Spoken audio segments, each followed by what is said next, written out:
భారత రాజ్యాంగాన్ని అవహేళన చేస్తూ రాహుల్ గాంధీ ప్రజాస్వామ్యాన్ని ఖూనీ చేస్తున్నారు అని బీజేపీ సుల్తానాబాద్ మండల అధ్యక్షుడు కంతుల శ్రీనివాస్ ఆరోపించారు. ప్రధాని నివాసం ముట్టడికి ప్రయత్నించడం రాహుల్ గాంధీ అవివేకానికి నిదర్శనమన్నారు. నీట్ పరీక్షపై చర్చకు ప్రభుత్వం సిద్ధంగా ఉన్న కాంగ్రెస్ నేతలు రాజకీయ కుట్రలు చేస్తున్నారని విమర్శించారు. పెద్దపల్లి ఎంపీ గడ్డం వంశీకి కనీస అవగాహన లేదని, ప్రధాని నరేంద్ర మోదీపై అనుచిత వ్యాఖ్యలు చేస్తే సహించేది లేదని హెచ్చరించారు.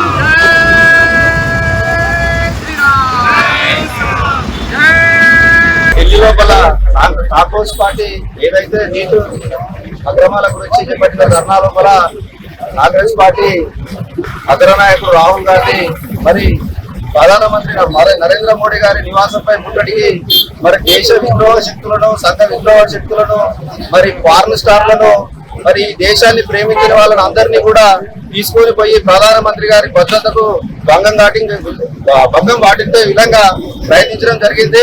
దీన్ని భారతీయ జనతా పార్టీ తరఫున పూర్తిగా ఖండిస్తున్నాము.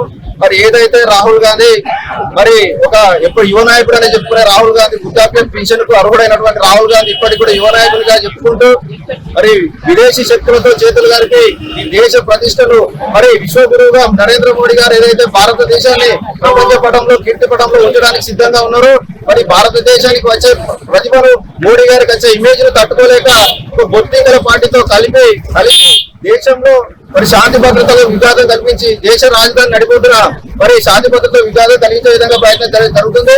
దీన్ని సుల్తానాబాద్ మండల భారతీయ జనతా పార్టీ పక్షాన్ని మేము పూర్తిగా ఖండిస్తూ మరి ఏదైతే స్థానిక పార్లమెంట్ సభ్యుడు గడ్డం వంశీ అని చెప్పుకునే ఒక వ్యక్తి మరి ఇక్కడ ఓట్లతో ఒక 50 సంవత్సరాల నుంచి రాజకీయం చేస్తూ వాళ్ళ తాత, తండ్రి, తను, ముగ్గురు 3 తరాలు కూడా ఇక్కడ నుంచి చేసి కాంగ్రెస్ పార్టీ ధర్నాలో నరేంద్ర మోడీని వాడు అని మాట్లాడడం జరిగింది. బిడ్డ ఫోటో పార్టీ మారే నువ్వు అసలు పెద్దపల్లి చౌరస్తాలని ఫోటో చూపిస్తే నువ్వు వంశీ అంటే కూడా ఎవరికి కూడా తెలియదు. ఢిల్లీ లోపల కాంగ్రెస్ పార్టీ ఏదైతే నీటు అక్రమాల